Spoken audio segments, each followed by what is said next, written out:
Hello everybody and welcome back to the channel, and this is going to be phase 6, the penultimate phase of my DCEU fanfiction, how I would have recreated the DCEU. And yes, phase 6 is the penultimate one. There will be one more phase after this one, phase 7. I am currently writing it right now and it is coming along swimmingly, but I need to get you up to phase 6. So that's what this video is going to be. I'm going to assume you have seen all of the previous videos. If not, links to those will be in the description below. One for all of Saga 1, the other for phase 5. But let's not waste any more time and hop into phase 6, Great Expectations.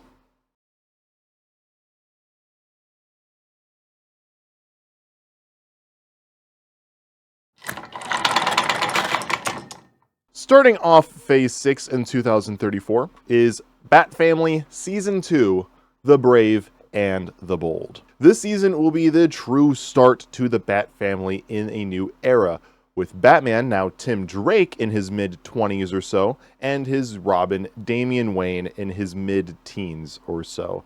And this season will run for about 15 to 20 or so episodes, and will be told in roughly 2 parts with a mid-season and full-season finale. The first part of the story will deal with Tim learning how to call the shots as the new Batman, and Damian learning to follow those orders from Tim rather than from his mother or grandfather, who are now both deceased, or his father, who is now paralyzed. See phase 5 for more. They would be dealing with new fantastical foe for them to subdue. Poison Ivy going on a classic tirade about how humans need to clean up the earth and stand down for a new era of fauna. All the while, picking up from the Green Arrow and Black Canary's post-credit scene, Cassandra Cain is on her mission to kill the final member of the League of Assassins, Damian Wayne. All the while, there are various reports of medical supplies and banks being robbed, while record-breaking cold temperatures are reported in Gotham. This will, of course, be Mr. Freeze taking inspiration from the Batman and Mr. Freeze Sub-Zero animated movie. Freeze will also be seen helping people who are unrelated to his quest for his wife's revival, showcasing his good side. There would be a fun, almost spy versus spy levels of stalking between Cassandra and Damian, and Tim would periodically be looking through past records of Bruce's time as the Cape Crusader to see how he had dealt with more fantastical villains, only finding reports of a hulking zombie that cannot die and is out of the picture anyways, a mutant crocodile who was then killed by Darkseid, Damian's own grandfather who is also perished, and Bane who's also perished. And so not a lot to go off of. So Tim is really entering uncharted territory when it comes to the fantastical villains for a Batman to take down. And so with this new villain dubbed Poison Ivy, the mid-season finale would have her brought down to justice, while Damian is able to convince Cassandra that he is, although he's a little, a little piece of shit, not a member of the League of Assassins anymore. And he has left that life behind for a better future. This causes her to abort the mission and contemplate her place in the world. After all, if the grandson of the greatest assassin in the world can change his ways, why can't she? The second part of the season would pick up with Mr. Freeze, who has hit a roadblock in his search for a cure for his wife Nora, who is suffering from terminal disease. She had been put into cryostasis while Victor was looking for a cure. And Victor has also had his accident, which forces him to live in the sub-zero temperatures, by the way. Victor's research eventually leads him to destroying forests and wildlife in the search for his cure. It is a bit before the finale that Cassandra Cain then talks with her mother, Lady Shiva, and although Shiva doesn't trust Damian, she trusts her daughter, and she wouldn't join her, but she also now won't pursue Damian. But one wrong step by the boy wonder, and he won't live long enough to regret it. Cassandra hugs her mother and sets off for the Batcave, where she is then given an old Batgirl suit from Barbara Gordon, and the climax ensues. Poison Ivy is convinced to join the heroes, Batman, Robin, and the newly donned Batgirl, in stopping Mr. Freeze from destroying the ecosystem's balance. During the battle, comms between the heroes and oracles, now that Bruce Wayne is retired from the physicality of Batman, he is Oracle alongside Barbara Gordon. The comms are broken, causing Tim to then have to lead the team on his own. Freeze's defeat begins with Nora's condition worsening, causing him to get distracted. And getting his suit sabotaged, the team then knocks him unconscious. The remaining heroes allow Ivy to regrow the environment, and although Ivy does try to subdue and kill the heroes to escape, she is thwarted by Cassandra, who knocks her unconscious. Back in Arkham, Ivy exchanges her services in creating a missing piece for the cure for Nora for a more comfortable stay in Arkham. Freeze is also locked up in Arkham Asylum, and Bruce Wayne meets with Victor personally and promises Wayne Enterprises would fund the remaining costs that were used to revive Nora. Bruce then shares a new cast showcasing the story in that Victor's research, although utilized with unlawful methods, was partially credited in the revival of his wife, and that she is continuing to rest and recover at Gotham General Hospital, and this has Victor shed tears and thanks Bruce for his generosity, and then willingly spends his sentence in Arkham with his goal fulfilled. In the post-credit scenes, we find that Alfred Pennyworth's will has been found, and it revealing that all of his wealth would be going to a Mr. Dick Grayson. Next up is Aquaman and the Secret Sea. Atlanteans are having trouble accepting a Defender or an Aquaman as young as Jackson. No matter how much Jackson proves in his resume as a hero and ambition to be the best, the story really starts up when Aquaman Jackson is awarded with the title of Waterbearer for his heroism from the leader of the Secret Sea, the Lady of the Lake. Jackson and Mira set out to learn what they can about this Lady of the Lake and go to this Secret Sea. And it turns out that she is an ancient being who was adapted into many stories of folklore, religious texts, and myths.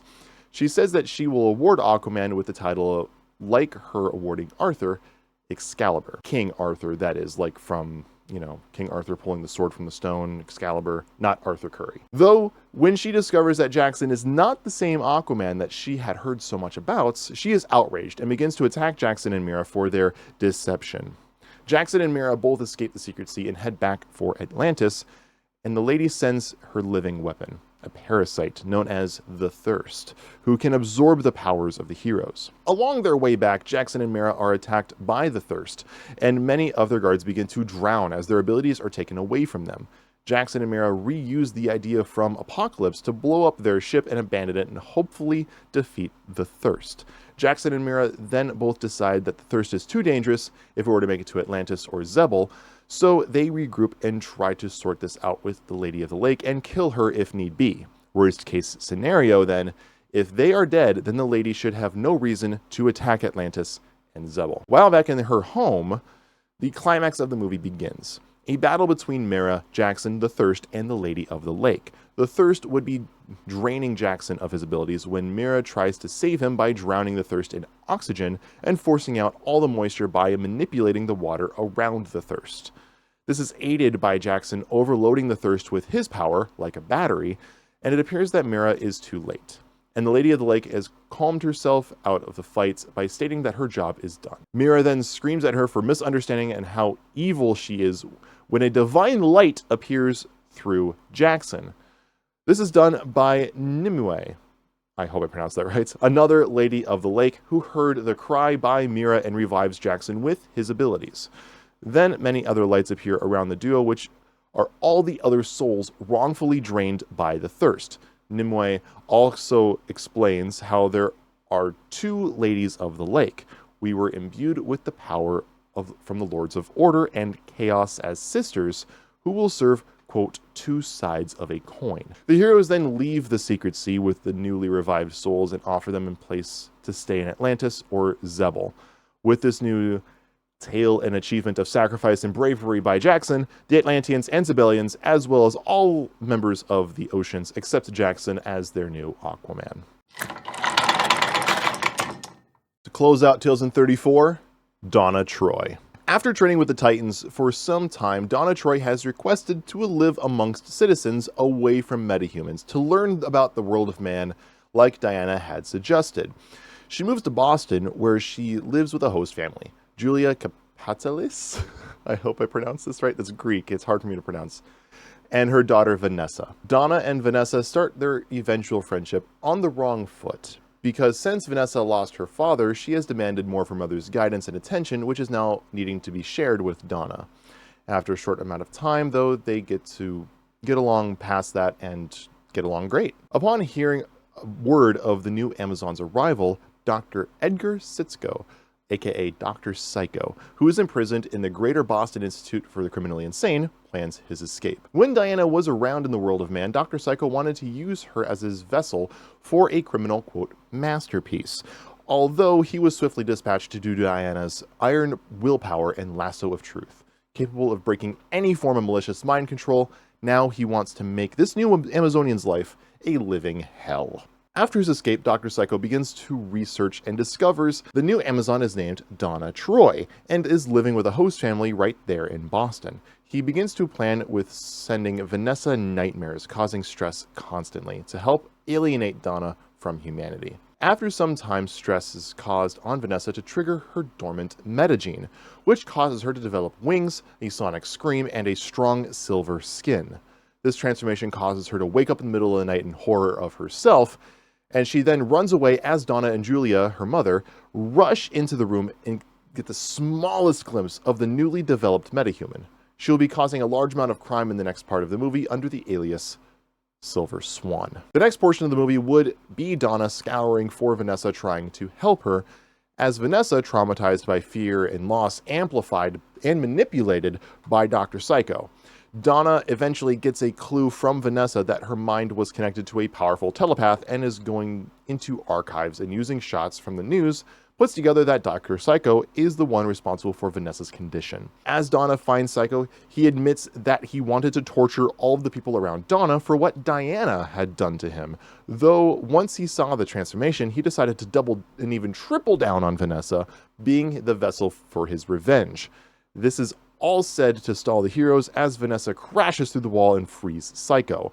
Though in Psycho's escape, Vanessa is free from his control. Donna and Julia both help fill in Vanessa on what Dr. Psycho's past is and who he really is, as Vanessa is still mentally weak from Psycho's control and tries to reciprocate her nightmares and trauma that was amplified and fed from Psycho. Her comparing herself to Donna and her need for guidance after her father's death being the biggest factors. The heroes put a new plan together that would put down Psycho for good using ancient Amazonian magic. The climax begins with Donna and Vanessa confronting Psycho, in which they are easily dispatched by Psycho and pits the two to fight against each other. Donna doesn't share the same willpower that Diana, since Diana was way more experienced when she fought Psycho originally. I mean, think about it.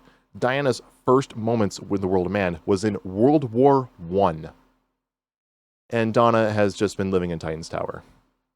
Diana had a lot more willpower. Though Psycho is defeated when Julia, pent up with anger being focused by her will to end Psycho's control over her daughter, uses a gift from Donna, the silver lasso of persuasion. A tool not dissimilar to the golden lasso of truth, though it persuades the target rather than forces out the truth, but only if the user's will is stronger than the target. Dr. Psycho is dispatched out to Slabside Penitentiary in Antarctica, far away from any civilization, and Donna invites Vanessa to join her with the Teen Titans to help hone her new abilities. She is hesitant at first, still wanting to be a normal person as much as possible, but Donna convinces her that she says she isn't doing this to make her a superhero in any way if she doesn't want to. The Titans are simply an organization to aid developing metahumans to control their powers. Only those who desire the hero life stay as mentors or go on to the Justice League. The post-credit scene would then be simply a fun scene of the Titans inviting Vanessa in and calling her mom, saying that she is happy here and looks forward to visiting her again soon. To start 2035, the Green Lantern Corps Season 2, Warworld. Opening the season's first episode or two would focus on the horror of Warworld. We would only see or hear glimpses of the planet as the Green Lanterns discover that there have been kidnappings from various planets, all telling horror stories of this hellscape. As Jessica Cruz, Kilowog, Guy Gardner, Jon Stewart, Simon Baz, and Kyle Rayner are returning from a relief mission, they are abducted by Warworld slave ships. Upon waking in Warworld, the Lanterns see that they still have their rings. However, if they try to use them, they get zapped with electricity. This comes from the implant on their body that cannot be removed. Looking around, they notice other beings. Many of them are from the villages that they have been visiting, and they meet some of the missing family members. Before any words can be exchanged, an alarm grabs the hero's attention and carcasses fall through vents from the ceiling near them. Everyone, say hello to Maisie. She's, very needy. All right, go. And where were we? An alarm grabbing the hero's attention and carcasses falling through a vent in the ceiling near them. The bodies full of fatal wounds. Then a herald approaches the room. The new champions will see their first opponents soon. Fight, or become food for your ruler, Mongol. The Lanterns then try learning anything and everything about their new setting from the habitants, though none are willing to talk out of trauma, depression, or helplessness. John and Kilowog suggest that they get their rest as there is no real way of escape for the moment, and they'll need all of their rest for whatever is in store for them tomorrow. The next day, the horrors are revealed as Guy, Kyle, and Kilowog enter the arena first. Although Guy has been confident leading up to this match, in which the Lanterns get some access to their ring's power, but only if they stay within the arena. He had returned with Kyle and Kilowog in shock. It is around here when the viewers see the gruesomeness of Warworld, bordering on R-rated violence. The next handful of episodes would deal with the Lanterns getting their bearings and giving their fellow champions hope. After a powerful performance between all 6 Lanterns and a major foe, we formally meet the ruler, Mongol, an 8-foot, half-ton behemoth. He wishes to congratulate the heroes and awards them with a fight of the year. His personal champion, Draga. During the later battle between the Lanterns and Draga, Draga is defeated, though the Lanterns refuse to kill that champion, much to the dismay of Mongol and even Draga, who sees it as a dishonorable move. And cheer from the crowd for the nobility, Mongol steps down and targets Kilowog specifically for his size, and that he was holding the spear that was at Draga's throat. He reveals a yellow power ring on his hand, and he kills Kilowog in front of the repulsed crowd. We also learn through later episodes about the relationship between Mongol and his overseers, the R&D scientists making the technology to make Warworld work. The overseers would be increasingly upset with Mongol, beginning with Kilowog's death and the future outbreaks from the unstable ruler. Using Kilowog's death as motivation, the remaining Lanterns and Champions plan a revolution, even recruiting Draga, who, although dislikes the Lanterns' lack of honor, joins the group for a greater disservice that Mongol showed in Kilowog's murder. Mongol would eventually be defeated when Draga smashes the yellow ring and his chest cannon, and the riots cause enough panic amongst the overseers that the devices used to shock and control the champions are destroyed, fully freeing the slaves and allowing the Lanterns to perform evacuations. Mongol himself is killed when various champions break his arms and his legs, then have him drawn and quartered. This season ends with the seeing of families reunited and funerals are held for the fallen champions, including Kilowog. While in the post-credit scenes, while Draga is ruling over the remains of Warworld, Brainiac collects the planet. To close out 2035, Supergirl Acceptance. Inspired by Captain America Brave New World, Falcon and the Winter Soldier, and Mary Shelley's Frankenstein. We begin our story with following a still grief-stricken Lois Lane and Kara Zor-El/Danvers delivering pieces of Clark/Cal's DNA to Star Labs for scientific research, which was part of the last wishes of the Kryptonian, so his Kryptonian biology could be studied further.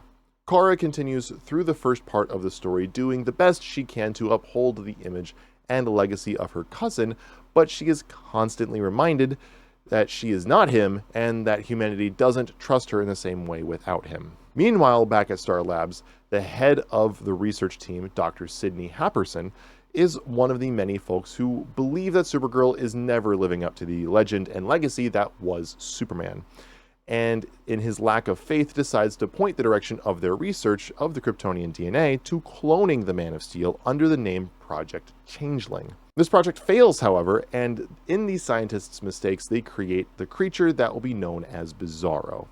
Since Bizarro has many of the emotions and even some of the past memories of Clark, he immediately goes to check up on Lois Lane and the family. While Lois is helping her son John, who's about 10 or 11 years old by now, with his homework, Bizarro comes in, breaking down the wall to their home, and Lois and John scream in fear at the zombified doppelganger, as Supergirl comes to draw Bizarro away and protect the family. Kara has the opening to do this because John instinctually defends him and his mother, as his powers had begun to properly develop recently. Similar events happening throughout the second act as Kara tracks it down and tries to understand the creation. Bizarro begins to question his own humanity and purpose for life. He is reminded of his creator, Dr. Happerson, and his team while they are on the news, redirecting the blame of the destruction to himself and Supergirl. Bizarro then decides that his new target will be his father, Dr. Happerson. During the climax, Supergirl must defend the scientists that blame her and failed to trust her against their own creation while calming said creation down, and in the end, properly point out the accountability of everybody, including herself's actions. Those being mistakes that she was bound to make just naturally as a superhero. The story then ends with humanity reciprocating their respect, trust, and love for Supergirl that she has for them, as Bizarro is allowed to be free in a separate lab for pacifistic study and habilitation, as to also serve the remainder of whatever sentence he would be given for the destruction. In the post-credit scenes, Bizarro is then stolen from this humanitarian lab by the Black Mask, Roman Sionis. Next up is Bat Family Season 3, War for Bloodhaven's Heart. And the story starts with Alfred's will being reviewed, and he had left Dick Grayson a massive gift.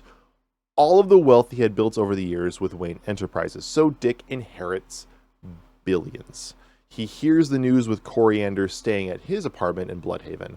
With the money, he decides to openly fund, as Dick Grayson, an organization for troubled youth in Bloodhaven. As a lot of these events are happening, we see that Blockbuster was mysteriously broken out of prison and is rebuilding his position of power in Bloodhaven rather efficiently. He becomes the practical mayor of Bloodhaven when he kills the sitting mayor, then intimidates the soon-to-be interim mayor, Melinda Zuko, Tony Zuko's daughter. We come back to Dick Grayson as he is suspected for murder when a man is killed in a hotel room that was booked by Grayson for the night, while his son was able to get away. Corey provides the police with an alibi and frees Dick Grayson, and Dick is then asked how this gentleman had died, and the police answers, his heart was ripped out of his chest. The following morning, Dick recruits Damian Wayne to go undercover to find the kid of the victim and learn what he can about the killer. As it turns out, the killer was a man without a heart, and sadly, the kid wasn't the only victim orphaned by this heartless individual. We would hear about Heartless's origin later in the show, but here it is for you now. His real name is Shelton Lyle, and he grew up similarly to Bruce Wayne, though was much more violent and obsessed with killing. His butler, who was also a sociopath, a man posing as a butler to steal the wealth of that family, though saw the horrid potential in the young child and fostered these violent tendencies. The plot chosen to kill Lyle's parents was to kill them in a helicopter crash. Only problem was that Shelton happened to be in the helicopter and suffered major injuries as the sole survivor. The butler helped save young Shelton Lyle by having his heart replaced with his father's and relying on cybernetic implants. After falling in love with his parents being dead and the feeling of the enhancements, the duo kept upgrading Shelton. Then Lyle's enhancements eventually caused him to need to be regularly replacing his own heart due to strain on the enhancements. Throughout the story, Dick would become unlikely allies with the interim mayor, Melinda Zuko. As it turns out, she is his half-sister. Before Dick Grayson was born, her mother had an affair with John Grayson while she was with Tony Zuko. While she was about 8 years old, Melinda, her mother told her the truth and went to try to meet John, though now he was married and Dick was born. To not complicate things, as John seemed happy and she never then reunited with him and went back to Tony Zuko. Once Dick Grayson publicly announced his donation to the city, she couldn't ignore the opportunity to meet and help Dick with the project. We would find out later that in the show that it was actually Heartless, Shelton Lyle, who broke Blockbuster out of prison and helped him get into power. With more crime back on the streets, his heart theft would go far more unnoticed and allow him to kill more people. Though after a war for Bloodhaven's heart between Nightwing and Blockbuster, the villainous duo finally meet in the deserted alleyway. Blockbuster learns that it was Heartless who helped him escape, and Heartless tells him that it is time for Blockbuster to help him now. It is then that Heartless rips out Blockbuster's heart, killing him and providing Heartless with his most powerful heart yet. The climax would eventually come as a final battle between Nightwing and Heartless. The two would duel for some time, although Heartless would have fits of pain throughout the fight. This would be caused by Blockbuster's hearts just not only being too big for him, but also because it was experimented on for years by Roland's brother just before the transformation. These complications causes Heartless to fall dead during the final battle, freeing Bloodhaven from his and Blockbuster's reign. Now, with an ideal mayor in Melinda Zuko, Blockbuster gone for good, and Nightwing patrolling streets, Dick Grayson also helping with the troubled youth, the people of Bloodhaven can rest easy for a long time. To close out 2036, there is Firestorm. Ronnie Raymond was about as normal a high school student as you could get. He played sports, showed up to class, has a crush, and a close mentor in his chemistry teacher in Dr. Martin Stein. Ronnie wasn't the best at chemistry and came in often for office hours for Dr. Stein's help. And during one of these meetings, Ronnie had mentioned to him that there was a protest at a nuclear reactor nearby and he wanted to go and impress his crush, which Stein begged him and other students not to go to. The other students that Ronnie went with were secretly planning on sabotaging the reactor, and it ends up going horribly wrong when there is an explosion. Dr. Stein, who followed Ronnie secretly to try to convince him to leave, was also caught in this explosion, and this causes the two's metagenes to partially activate. The explosion then causes massive power outage that shuts off power to the city and the nearby prison, Belle Reve. It releases a rejected member of Task Force X, the Suicide Squad, Caitlin Snow, or Killer Frost. She starts causing mayhem all around town, and while the duo of Ronnie Raymond and Stein are experimenting on how their new powers work and what happened to them at the reactor, they notice Killer Frost is loose once again for the first time in 18 years. This causes distress in Dr. Stein when Ronnie asks what the problem is.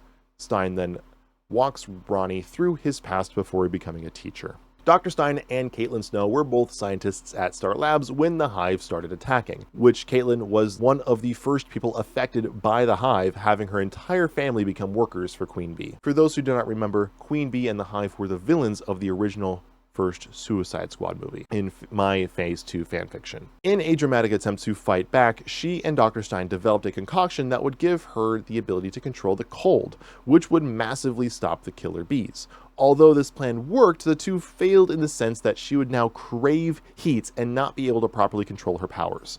After the Hive was defeated, Caitlin was arrested for crimes she had caused due to her condition and was never seen again, not even in court. During the next parts of the movie, the heroes would have run-ins with Killer Frost, and eventually develop that Firestorm Matrix to help control their transformations and hone their abilities. Killer Frost shows that her plan is to hunt down all of her colleagues that had failed and abandoned her. It is just before the climax when our heroes discover that they would be able to help Caitlin control her need for heat by using their energy and molecular reconstruction abilities. They find her and are able to convince her that this is the best way to help her. She also walks through what had happened to her since her arrest. Turns out the cops were actually working for Amanda Waller as she wanted to force Caitlin into the Suicide Squad. Though without any living relatives to hold against her, or being unable to put a bomb in her neck because of the ice, she was not able to be forcibly controlled by Waller and was thrown into solitary confinement seemingly for the rest of her life in secret. The climax would then be Caitlin not wanting to hurt anyone anymore, but still unable to properly control her abilities as the police and other heroes attempt to subdue her and possibly kill her. Ronnie and Stein are able to transform into Firestorm, buy a few moments of time to help Caitlin quench her thirst for heat and bring her to stable condition. Since she was denied proper due process for her original outbreak, she would only be tried for this recent campaign, and her sentence would be serving community service alongside the Titans organization, so she would be rehabilitated into society while being able to learn to control her abilities in a productive way. While in the post-credit scenes, we see Caitlin and Ronnie/Dr. Stein officially joining the Teen Titans. Caitlin, of course, not being a teenager anymore. Caitlin is asked for a code name. Since she isn't a killer, she drops that part of her old name and just simply says Frost. And Ronnie and Dr. Stein go with Firestorm because of their Firestorm Matrix. I know I said Firestorm closes out 2036. I lied. It's this next movie, Blue Beetle, that closes out 2036. Although this movie would take place in the following year in 2037. This will be a minor retooling of the existing Blue Beetle movie. Instead of having Jaime coming back from college and looking for work, instead, he is going to be looking to take a gap year after graduating high school. So he'll then get that job with Cord, and Cord is looking to try to create the next cyborg. So that is their motivation, is using Kajida and trying to use the technology to create the next cyborg. The movie is otherwise relatively untouched. Jaime graduates high school around 17. He'll turn 18 sometime during or shortly after the main story. Jenny Cord is no older than about 19 or so. And the post-credit scenes, it's very similar to the existing movie. Ted Cord, the original Blue Beetle, is teased to be alive.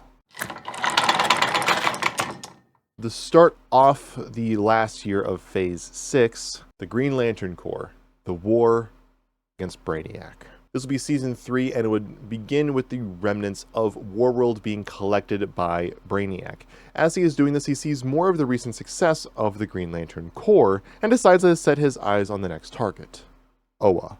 Some survivors from Warworld have escaped and made their way to Oa in time to warn the Lanterns that Brainiac is on his way. Over the course of the season, Green Lanterns, Jon Stewart, Guy Gardner, Jessica Cruz, Kyle Rayner, and Simon Baz would try to stop Brainiac before his arrival, eventually realizing that there is nothing that can be done prematurely. The plan then shifts to defense as they prepare Oa for the fight of a generation and recruit as much help as they can. They even bring in Supergirl, as well as Martian Manhunter from the Justice League to help as their planets were threatened or even taken by Brainiac, and Kara then suggests the name of someone else who can help. Someone who they haven't seen since Darkseid's invasion, Lobo.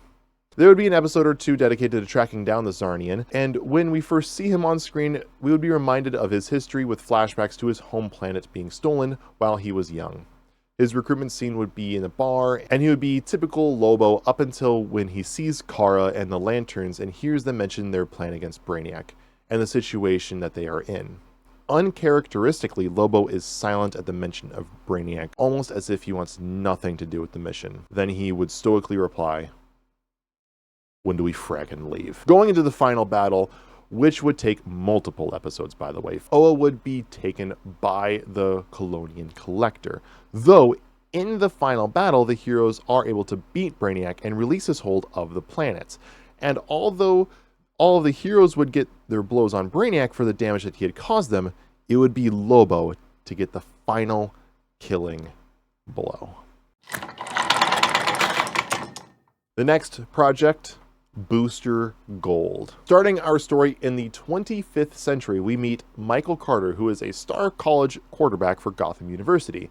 He was raised with his twin sister Michelle and their mother Ellen Carter. His father, however, John Carter, is a deadbeat, gambling addict POS who is in deep with some very bad people in Gotham City underworld. When Michael's mother started suffering from a debilitating disease, he started throwing games and gambling to afford the treatments to help her. Eventually, Michael is found out and his mother is distraught of the truth, and Michael is sent to jail. And his father, who has tried to get money for his debts, had gone missing. After his time served, his mother had passed away from her sickness, and Michael went to live with his sister Michelle and start a job as a security guard at the Justice League Museum. Here, Michael fell in love with the stories of superheroes in the golden days, and Michael commits the idea to change his life and becomes a superhero in the past, and Michelle, trying to be the voice of reason, tries to stop him. Only she inadvertently joins him. Michael had grabbed suits for himself and Michelle, while also taking his security bot Skeets, and they used Rip Hunter's time machine to travel back to the mid-2010s. While trying to save the US president from an attack, he is asked what his name is, which he fumbles, meaning to say Gold Star, but saying Booster Gold, because Booster was his nickname while on the football team. Michelle seizes the opportunity to mess with Michael and introduces herself as Gold Star. During their time in the past, the siblings start fighting crime and run into a hero named Blue Beetle, Ted Cord. Fascinated by their technology, Blue Beetle follows the duo to their hideaway, where he hears a conversation confirming that these two are from the future. Ted reveals himself here, where three of them exchange their identities, and Ted asks them for their help with some crazy tech that he had stolen from a villain, this being Kajida, which is stolen from Supernova. Ted explains that this scarab device is where he took his namesake and inspiration for all of his themed gadgets, though he was never able to figure out how it worked. It is here where Supernova shows up and is oddly shocked when angered when he sees Booster Gold and Gold Star. The family members all recognize each other instantly, and in elements of surprise, the Scarab gets stolen back from Supernova and he destroys the building and leaves them in the rubble. As it turns out, Supernova is Michael and Michelle's father, John Carter. Skeets helps Michael and Michelle fill in Ted on what the device is and what it is capable of when the trio prepare for the climax of the movie. Here, we are provided context for what Supernova is planning to do with the Scarab. He is looking to bring it to his boss, who is secretly Black Beetle, to have him merge with Kajida in exchange for his freedom. During the climax, our heroes Booster, Goldstar, and Blue Beetle meet with Supernova in his lair. Michael and Michelle ask their father what had happened to him, which he fills them in on his past/future.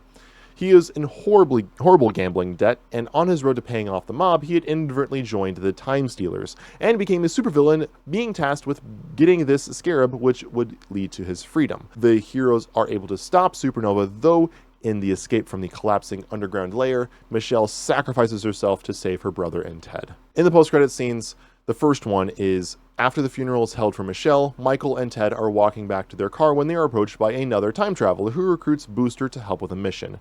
This leads Ted to start a family with his girlfriend. In the second post-credit scene, we fast forward to a young Jenny Cord, about a decade time jump, so she's probably about 8 years old by this point, coming home from school and her dad is missing. Now, the finale for Phase 6, Teen Titans. The cold open for the film would follow Grant Wilson attempting to fulfill a contract as the Ravager on the Titans Tower, which ultimately fails and results in his death. The Titans collect themselves and reprioritize their security system, having Darla and Eugene of the Marvel family focus their efforts in mentoring the youngest Titans, the ones younger than teenagers, and to not go on offensive missions.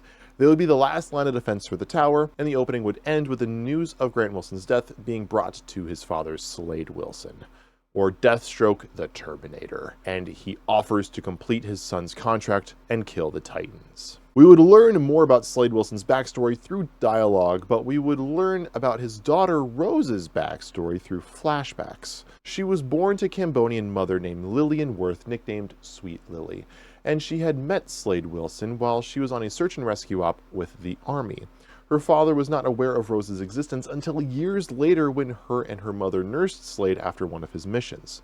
Rose learned of her parentage by Slade's brother while trying to capture her for himself, though to protect her daughter, Sweet Lily, had him run over with a car but doomed the both of them by driving off a cliff. Rose was then taken in by her father, and Slade had over the years been secretly giving her the same serum that increased his abilities, which has her suffering from psychosis. Rose, now as the new Ravager, would have a run-in with Batgirl/Cassandra Cain, Superboy, Impulse, and Starfire, who were out on a training exercise. Rose would have incapacitated Impulse and Superboy, which then forces Starfire to try to help them. Her and Batgirl would then have a 1v1, which Cassandra would win, forcing Rose's retreat.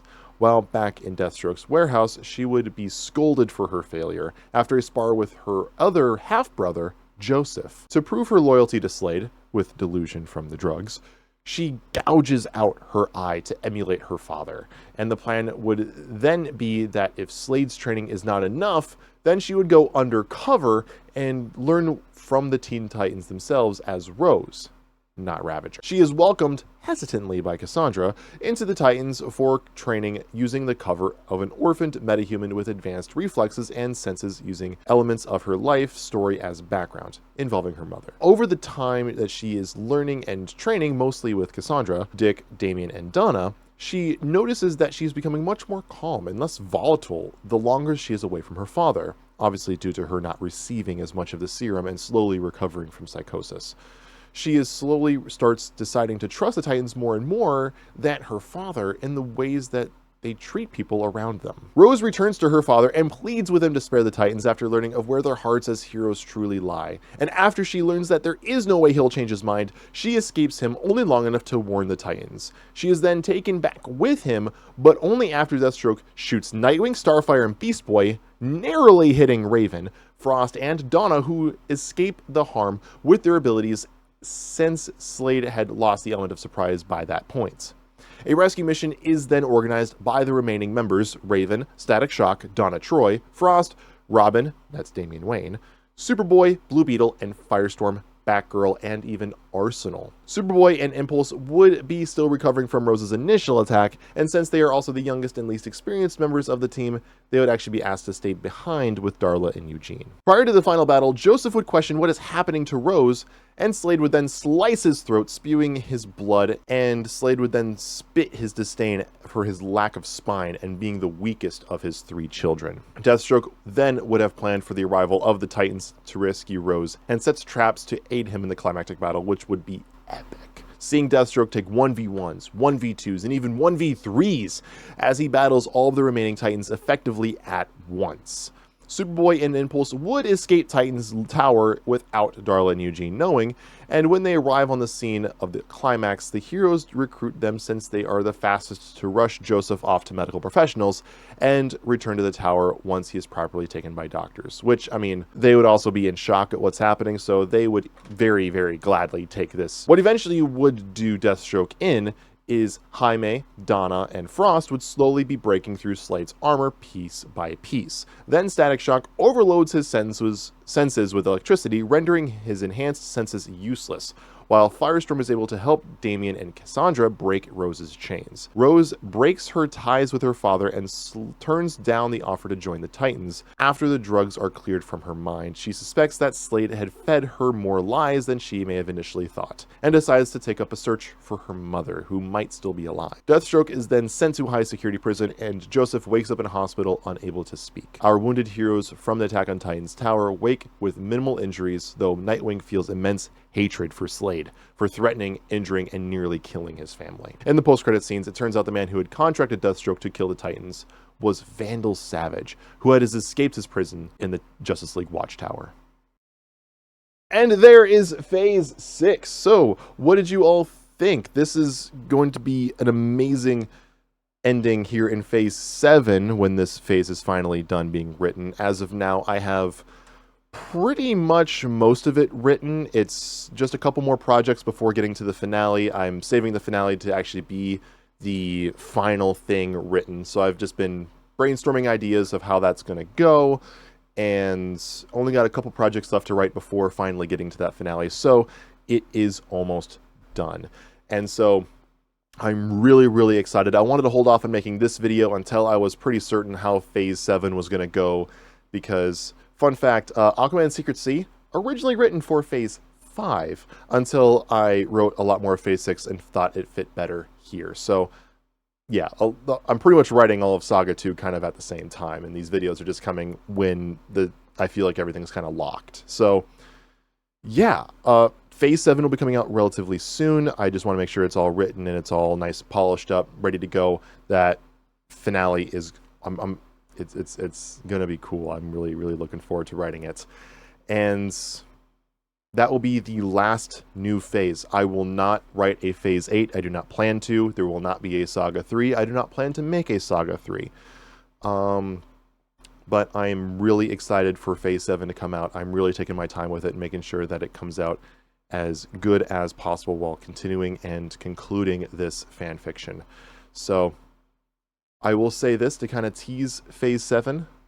Like how Phase 1 was Genesis, Phase 7 is Revelations. And if you did enjoy this video, make sure to click that like button and subscribe, because if you made it to the end, you probably like the content. So please hit that subscribe button if you haven't already. And yeah, comment below, what was your favorite movie in this phase, or favorite, concept in this fanfiction thus far? I'd love to hear your thoughts. And yeah, Phase 7 coming soon. Thank you all so much for watching. And, well, I'll see you in the next video.